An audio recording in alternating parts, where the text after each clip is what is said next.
Puspusa naman ang paghahatid ng tulong ng pamahalaan sa mga naapektuhan ng Bagyong Julian. Ilang landslide rin ang naitala sa Dominican Hill, Baguio City dahil sa bagyo. Ang detalye sa report ni Janice Dennis.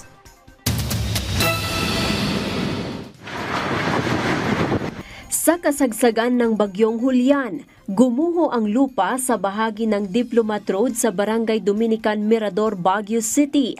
4 na struktura ang apektado sa pagguho ng lupa kabilang ang isang transient house. 18 taon ng caretaker si Jessica sa transient house pero ngayon lang nagka-landslide sa lugar. Buti na lamang at wala ang kanilang bisita nang maganap ang insidente. Kahapon kasi nung isang gabi, magdamag siya na umulan. Tapos yung bandang umaga, parang napapansin ko yung lupa, parang mayroong umaalog. 3:50 bago mag 4 o'clock, biglang naghiwalay na yung wall namin. Ang itinuturong dahilan ng insidente ang paghuhukay umano sa lugar kaya natabunan ng drainage. Meron kasi yung ginagawa ma'am doon sa baba ng building na yun na construction. So siguro nung hindi nila na tansya, siguro na malakas yung darating na bagyo.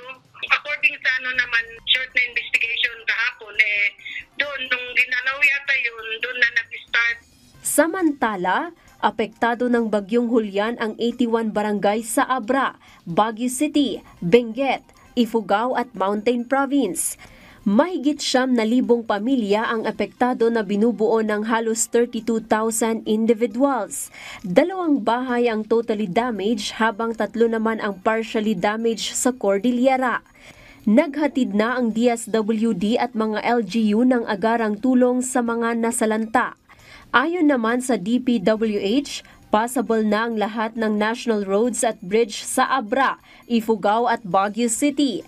Pero may ilang road section naman sa Apayao, Benguet, Mountain Province at Kalinga na hindi pa madaanan dahil sa insidente ng pagguho ng lupa.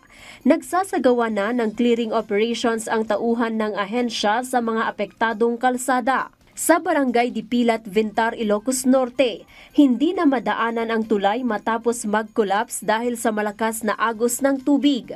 Nagsagawa naman ng rescue operations ang mga miyembro ng Ilocos Norte Police Provincial Office, Bureau of Fire Protection at local rescue group sa mga residente na apektado ng baha at malakas na pag-ulan sa Lawag City, Batac City, Paway at iba pang lugar sa lalawigan. Bilang tugon sa mga nasalanta ng bagyo, pinangunahan ni Governor Matthew Marcos Manotoc ang pamimigay ng relief packs sa iba't ibang evacuation centers. Nagpadala na ang DSWD ng karagdagang family food packs sa mga lokal na pamahalaan sa Ilocos Region na agad namang ipinamahagi sa mga pamilyang naapektuhan ng bagyo. Janice Dennis para sa Pambansang TV sa Bagong Pilipinas.